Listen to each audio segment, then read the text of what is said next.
Hello, Virgo, Sun, Moon, Rising, and Venus signs. Kamusta po kayo? Sana po ay nasa mabuti kayong kalagayan.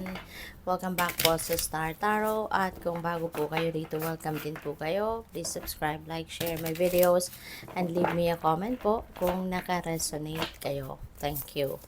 So, tingnan natin kung ano mga mensahe ni Universe for you at this time. We have the Two of Cups, Nine of Wands, and we have Seven of Cups. Ayan. So, simula tayo kay Two of Cups. This is partnership na pwedeng dumating sa inyo, Virgo. Baka meron kayong offer dito of collaboration. Baka merong offer dito ng pakikipagsosyo sa negosyo. Baka meron ditong offer na makipagtulungan kayo sa kanila, sa project nila, or kung ano man, baka kung nagso-social media kayo, baka mga nagko-content creator kayo, yung mga ganon, no? So, siguro baka may mga offers related to that sa ngayon. And, pwede rin na friendship ito. Baka you are going to make new friends sa ngayon. Possible din na ito, romantic relationship, no? Ang pwedeng mangyari din dito. So baka kung single pa kayo, lalo-lalo na baka mayroong bagong manliligaw, yung ganun, or baka ito na yung time, no, na magkaka-love life na kayo. So depende sa inyong sitwasyon, but ang maganda rito, kung anumang klaseng category ng relationship ito, this is going to be a peaceful, loving, and supportive na relationship, no? There will be symbiotic relationship dito. As in, ano lang kayo, no? As in, magtutulungan, magsusuportahan, no? At maganda ang magiging relationship ninyo with this person, regardless man kung sino ito, no?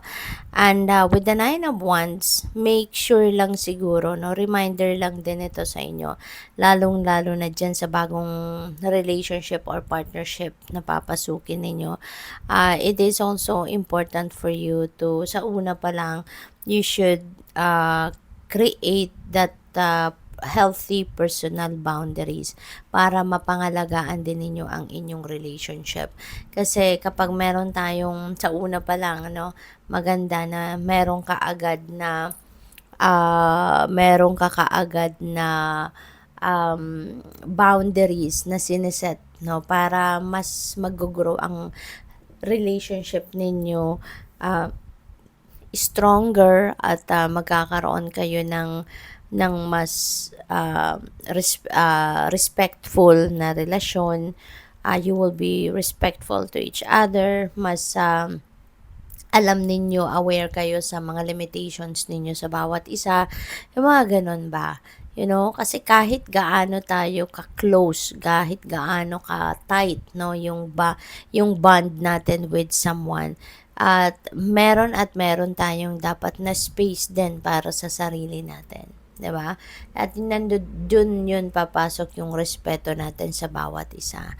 Yung limitasyon natin sa bawat isa. 'Di ba? Na ibibigay pa rin natin yung space na yon, no, para sa bawat isa. Okay?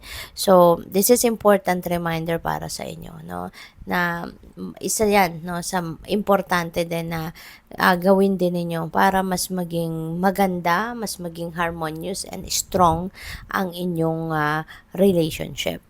At with the Seven of Cups, no, maraming pwedeng opportunity na dadating sa inyo rito, pero kailangan ninyong pag-isipan mabuti ito. Huwag lang kayong basta-bastang papasok sa isang opportunity na to, no?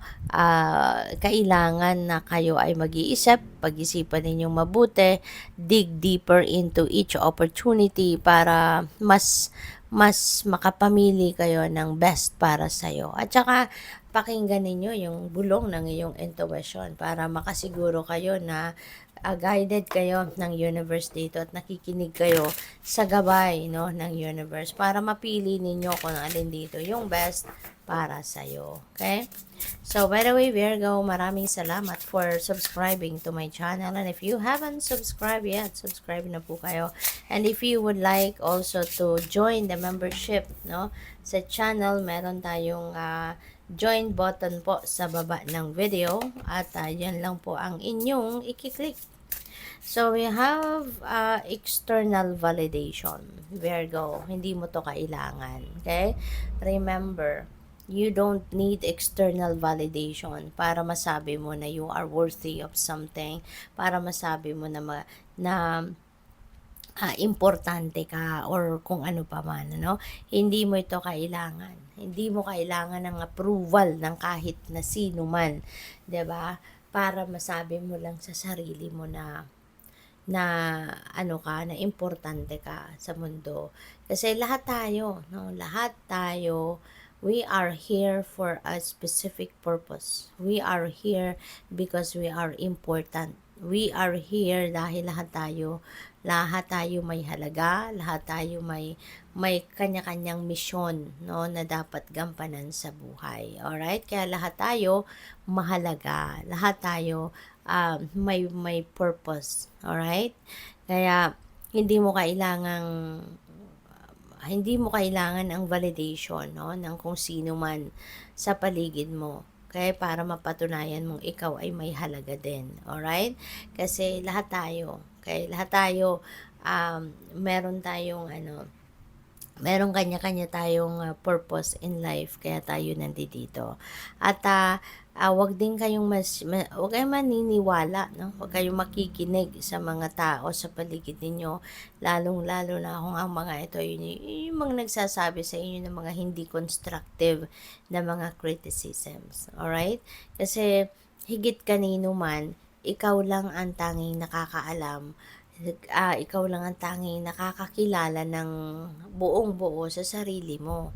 Ikaw yung alam mo kung anong talent mo, skills mo, gifts mo, ano yung capabilities mo, kung sino ka, 'di ba? Ikaw lang 'yon. Kaya 'wag kang maniniwala sa mga paninira ng ibang tao because ano naman ang alam nila sa iyo, 'di ba? Kung ano lang alam nila sa iyo, kung ano lang nakikita nila on the outside world, 'di ba? Pero yung loob mo, nakikita ba nila? Hindi nila alam 'yon. Yung mga capabilities mo, hindi nila alam 'yon. Kung ano lang nakikita nila sa surface, 'yun lang ang alam nila. Kaya dapat 'wag kang makikinig sa kanila. Huwag mong papakinggan, lalo-lalo na yung mga kung ano-anong mga paninira or mga parinig ng mga tao sa paligid mo. Dedma ka na lang because they don't know the real you. 'Di ba? Hindi ka nila kilala to underneath your skin. Kung ano lang nakikita nila is kung ano lang ang nasa panlabas mo, 'di ba?